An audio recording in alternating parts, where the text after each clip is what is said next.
तो ये हमारा इंग्लिश की वोकैब को मजबूत करने के लिए पार्ट 4 है। इससे पहले हमने 3 पार्ट अपलोड कर दिए हैं, तो आप उनको भी देख सकते हैं। तो चलिए वीडियो को शुरू करते हैं। तो देखिए, इसमें हम कुछ ऐसे वर्ड्स को देख रहे हैं जो कि आपकी इंग्लिश को मतलब एनहेंस कर देंगे, मजबूत कर देंगे। क्योंकि जब आप इंग्लिश बोलते हैं तो आप कहीं ना कहीं अटक जाते हैं, और वो अक्सर यही वर्ड्स होते हैं जिनकी वजह से आप अटक जाते हैं। तो ये हमारी सीरीज चल रही है, इस सीरीज को आपको पूरा देखना है और आपका जो वोकैब है वो मजबूत हो जाएगा। तो चलिए शुरू करते हैं। तो देखिए, पहला वर्ड है वाया। वाया का मतलब होता है किसी के द्वारा या फिर किसी रास्ते से। अब कई बार आप बोलते हैं ना, जैसे कि यहाँ पर लिखा हुआ है यह बस हरियाणा होते हुए पटना जाती है, या फिर यह बस हरियाणा होते हुए पटना जाएगी।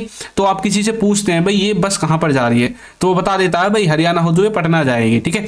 अब यहाँ पर आपने कई बार देखा होगा कि जहाँ पर डायरेक्शंस वगैरह लिखी होती हैं वहां पर वाया भी लिखा होता है, VIA। इसका मतलब होता है कि वो रूट बताना चाहता है कि कौन से रूट के द्वारा, किसी के द्वारा या कौन से रास्ते से ये बस कहाँ पर जा रही है। ठीक है। तो इसकी इंग्लिश बनेगी this bus goes to Patna via Haryana, यानी कि यह जो बस है ये पटना जाती है हरियाणा होकर। ठीक है। एक और देखिए, वाया का एक मतलब होता है कि आपको किसी के द्वारा कुछ पता चल जाता है। जैसे मुझे इसके बारे में राहुल से पता चला, मुझे इसके बारे में राहुल से पता चला, तो मैं बोलूंगा I came to know about it via Rahul. वैसे इस वाले सेंटेंस में आप वाया के स्थान पर और वर्ड्स का भी यूज कर सकते हैं। अब यहाँ पर मैंने लिखा है मुझे इसके बारे में राहुल से पता चला, तो ये जो पता चला है ना, इसके लिए हमने लिखा है आई केम टू नो, और यदि मुझे पता चलता है तो हम यहाँ पर लिखेंगे आई कम टू नो। ठीक है। अब यहाँ पर देखिए, पता चला यानी कि पास्ट का सेंटेंस बन गया, इसलिए हमने कम की सेकंड फॉर्म केम कर दी। कुछ बच्चे सोच रहे होंगे तो आने जाने वाला कम है, नहीं। जब भी आप कम के साथ टू नो लगा देखो तो इसका मतलब है पता चलना, पता लगाना, या फिर ऐसा कुछ इसका निकलता है। तो आपको अपने हिसाब से आपका जिस तरह का सेंटेंस होगा उसी हिसाब से आपको इसको एडजस्ट कर देना है। ठीक है। देखिए, इंग्लिश का मतलब ही होता है एडजस्ट करना। आपने कोई देखा, ऐसा हो सकता है कि भाई वर्ड टू वर्ड ट्रांसलेशन नहीं होता है, ये हिंदी अलग लैंग्वेज है, इंग्लिश अलग लैंग्वेज है। ये तो सिर्फ हमने मतलब कुछ पॉइंट्स बना दिए, भाई ये आएगा तो हम इंग्लिश में ऐसा लिख देंगे, ऐसा नहीं आएगा तो ऐसा लिख देंगे। तो आपको क्या करना है, एडजस्ट करते हुए चलना है, चीजों को रिलेट करते हुए पढ़ना है, तब आप अच्छे से समझ पाओगे। नेक्स्ट वर्ड है बिसाइड्स। बिसाइड्स का मतलब होता है के अतिरिक्त। एक वर्ड और होता है जिसमें पीछे ऐसे नहीं होता है, उसको मैं आगे बताऊंगा। बिसाइड्स का मतलब होता है के अतिरिक्त, या फिर आप बोल सकते हैं के अलावा। एग्जाम्पल देखिए, क्या तुम इसके अलावा कोई और काम करते हो? आप किसी व्यक्ति से पूछते ना, भाई ये तो तुम करते ही हो, इसके अलावा कोई और काम करते हो? तब बोल सकते हैं do you do any other work besides this, यानी कि बिसाइड्स दिस का मतलब है इसके अलावा। Do you do any other work, क्या आप कोई और काम करते हो, इस तरह से। ठीक है। देखो देखिए, राहुल पेप्सी के अतिरिक्त कुछ और पीता है, तो आप बोलोगे does Rahul drink anything else besides this, यानी कि जो राहुल है वो पेप्सी के अलावा या फिर इसके अलावा कुछ और चीज पीता है, नहीं पीता है।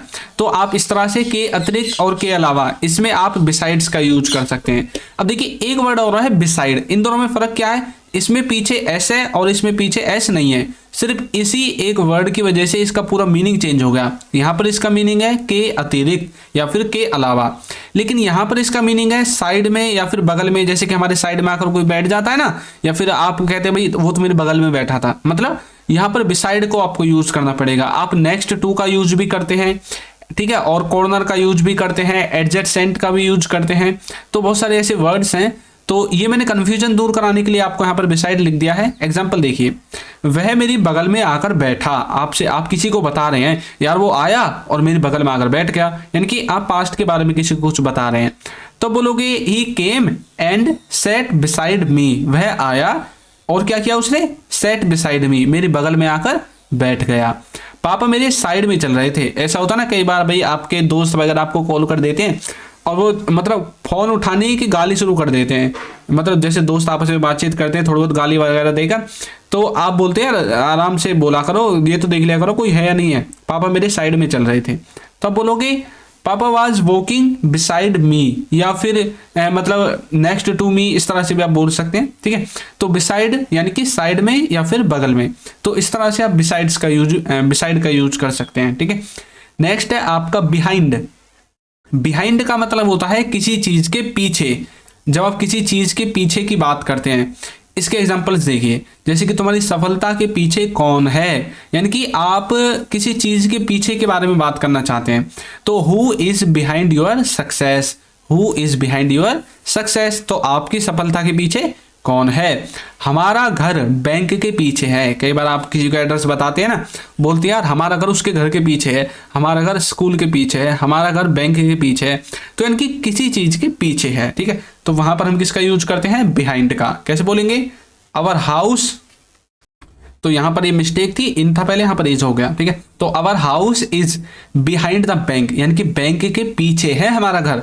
अब यहां पर आप बिहाइंड द बैंक की जगह behind the school, behind the garden, behind the park, जो भी आपको लिखना है, बिहाइंड द हॉस्पिटल, इस तरह से आप लिख सकते हैं, ठीक है। तो किसी चीज के पीछे के लिए हमें किसका यूज करना है, बिहाइंड का।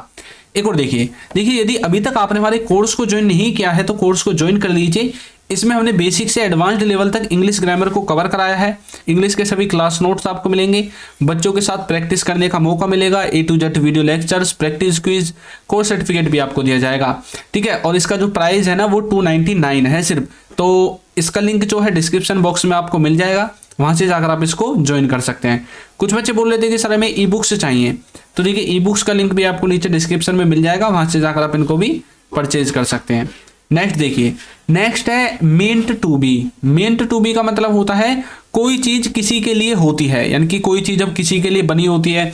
एग्जांपल्स देखिए, जैसे कि चाय पीने के लिए होती है। अब भाई आपसे कोई पूछ रहा है कि भाई इतनी चाय क्यों पीते हो तुम, तो मतलब कई बार आपको जवाब मिलता है ना, भाई चाय पीने के लिए ही तो होती है और किसके लिए होती है, मतलब कोई चीज उसी के लिए होती है, तब आप मींट टू बी का यूज कर सकते हैं। अब यहाँ पर वैसे तो ये पूरा जो है वर्ड, ये इसमें मैंने बी इसलिए लगाया है क्योंकि ये हमें पैसिव में बनाना है। बाकी यदि हम मींट टू का यूज करेंगे तो ये पैसिव में नहीं होगा। अब ये सेंटेंस पैसिव में है तो इसलिए हमें बी लगाने की जरूरत पड़ गई, तो हम बोलेंगे tea is meant to be drunk, ठीक है।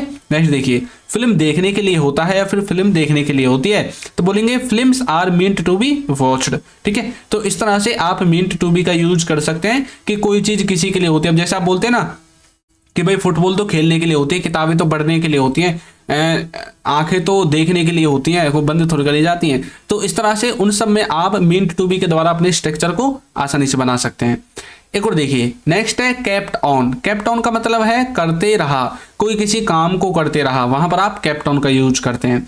अब देखिए एक और वर्ड है कीप ऑन या फिर कीप, उसका मतलब है करते रहता है, ठीक है। यहाँ पर देखिए स्ट्रक्चर में सबसे पहले सब्जेक्ट है, फिर केप्ट ऑन, वर्ब की फोर्थ फॉर्म और फिर ऑब्जेक्ट। वैसे तो ये जो सेंटेंस है ना ये आपका किसका है, पास्ट का है, कि पास्ट में कोई किसी काम को करते रहा। जैसे आप बोलते हैं ना राहुल पूरे दिन इंग्लिश ही पढ़ता रहा, तो बोलेंगे Rahul kept on learning English through out the day.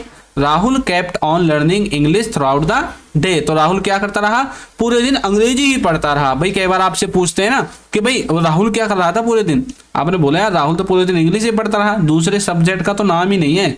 तो Rahul kept on learning English through out the day, यहाँ पर जो थ्रू आउट है ना इसका मतलब होता है सारा या फिर पूरा, पूरा दिन, सारा दिन, सारी रात, पूरी रात। तो इसको मैं आगे समझाऊंगा, अब इसके ऊपर भी जो मैंने पूरा एक स्लाइड तैयार की है। एक और देखिए, वो उसे देखता ही रहा, तो बोलेंगे he kept on watching that. कोई मूवी वगैरह होगी, कोई फिल्म सीरियल वगैरह होगा, बोल रहे हैं यार वो तो उसे ही देखता रहा और कुछ उसने किया ही नहीं, बस उस सीरियल को ही देखता रहा। He kept on watching that, ठीक है। तो केप्ट ऑन वॉचिंग दैट का मतलब है किसी चीज को देखता ही रहा, ठीक है। नेक्स्ट है एक्सेप्ट। देखिए एक होता है एक्सेप्ट, ACCEPT एक्सेप्ट, एक होता है एक्सेप्ट, EXCEPT। इसका मतलब है को छोड़कर, किसी चीज को छोड़कर। एग्जांपल्स देखिए, जैसे कि रविवार को छोड़कर दुकान रोज खुलती है। अब जैसे आप किसी से पूछते हैं ना भाई आपकी दुकान कब कब खुलती है, वो बोल देता है सारे दिन खुलती है, सिर्फ संडे को नहीं खुलती, रविवार को नहीं खुलती। तो उसका कहने का मतलब ये है कि उसकी जो दुकान है ना वो रविवार को छोड़कर बाकी रोजाना खुलती है, डेली खुलती है।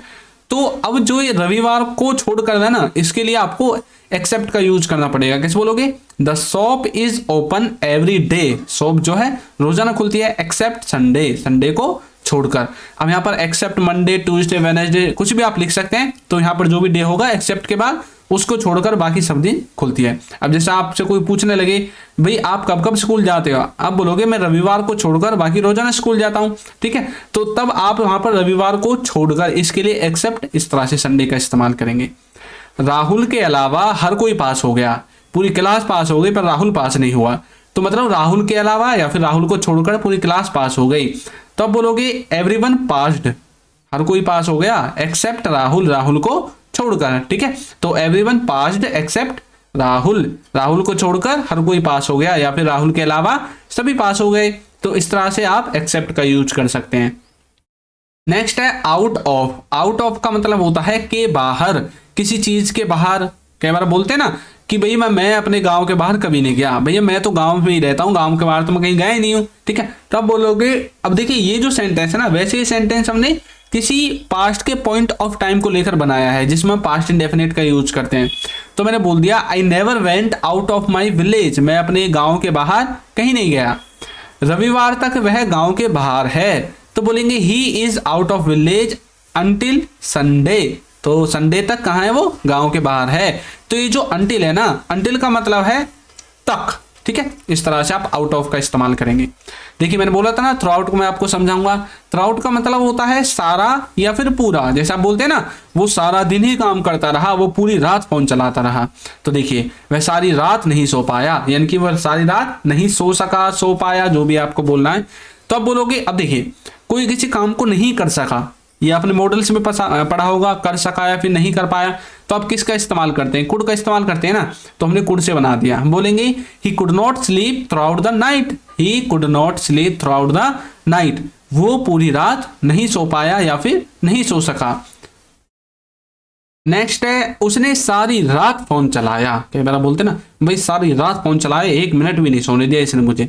तो अब बोलोगे he operated the phone throughout the night। ठीक है, he operated the phone throughout the night, तो पूरी रात, सारी रात इसने फोन चलाया, इसने मुझे सोने ही नहीं दिया। नेक्स्ट देखिए, नेक्स्ट है राइट अवे। राइट अवे का मतलब होता है अभी के अभी, बिल्कुल अभी, या फिर आप बोल सकते हैं फौरन, अभी जाओ, अभी, बिल्कुल अभी के अभी, बोलते हैं ना कई बार। तो स्ट्रक्चर आपके सामने है, सबसे पहले सब्जेक्ट, फिर हेल्पिंग वर्ब, फिर वर्ब, फिर अदर वर्ड्स और फिर लास्ट में राइट अवे। देखिए वह अभी आएगा, कई बार बोलते हैं ना, वो बोला था कभी, आप किसी से बोलते हैं कि भाई उसने बोला है कि वो कल आएगा, आप बोले नहीं, वो अभी के अभी आएगा, तो बोलोगे he will come right away, he will come right away. आप राइट नाउ का भी यूज करते हैं तो उसमें कोई दिक्कत नहीं है, वो मेरा काम जाते ही करेगा। कई बार बोलते हैं ना भाई मेरी इतनी तकड़ी जाएगा, तू जा तो सही, मेरा नाम ले देना, मेरा काम जाते ही हो जाएगा। तो बोलेंगे he will do my work right away, he will do my work right away, तो वो जाते ही मेरा काम करेगा। ठीक है, तो राइट अवे का मतलब है कोई काम जाते ही करेगा। नेक्स्ट वर्ड है टू वर्ड्स। ये मैंने आज का जो हमारा पोल था, है ना, आज जो मैं डेली सुबह सुबह में क्या वोकैब के लिए एक वर्ड यूज करता हूँ ना, अपलोड करता हूँ, तो आज का वर्ड था की तरफ या फिर की और। मैंने उसमें लिखा था कि वह बाजार की तरफ जा रहा है, ऐसा कुछ लिखा था। तो उसमें क्या था, मैंने ही इज और डैश मार्केट लिखा हुआ था। ठीक है, he is going dash market, तो वहां पर टू वर्ड्स आना था। कुछ बच्चे उसमें टू लगा रहे थे, पता नहीं क्या क्या लगा रहे हैं। ठीक है, टू वर्ड्स का मतलब है की तरफ या फिर की और। देखिए वह हमारी तरफ आ रहा है, यानी कि जब हम डायरेक्शन बताते हैं ना किसकी तरफ आ रहा है, तब आपको टू वर्ड्स का यूज करना। देखिए he is coming towards us, वह हमारी तरफ आ रहा है, मैं बाजार की तरफ जा रहा हूं। I am going towards market, I am going towards market, मैं मार्केट की तरफ जा रहा हूं। तो इस तरह से आप टू वर्ड्स का इस्तेमाल कर सकते हैं, की तरफ या फिर की और। ठीक है, टू वर्ड्स का इस तरह से आप इस्तेमाल करेंगे। तो चलिए आपकी प्रैक्टिस के लिए मैं आपको एक सेंटेंस देता हूं, अंग्रेजी के अलावा या फिर अंग्रेजी के अतिरिक्त तुम और क्या पढ़ते हो, इसको आपको कमेंट करके बताना है कि इसकी इंग्लिश क्या होगी। और हमारे कोर्स का लिंक आपको नीचे डिस्क्रिप्शन में मिल जाएगा। तो आपको ये वीडियो कैसी लगी है जरूर बताइएगा, और यदि अभी तक आपने हमारे चैनल को सब्सक्राइब नहीं किया है तो चैनल को सब्सक्राइब कर दीजिए, वीडियो को लाइक कर दीजिए और एक अच्छा सा कमेंट करना बिल्कुल ना भूलें। Thank you.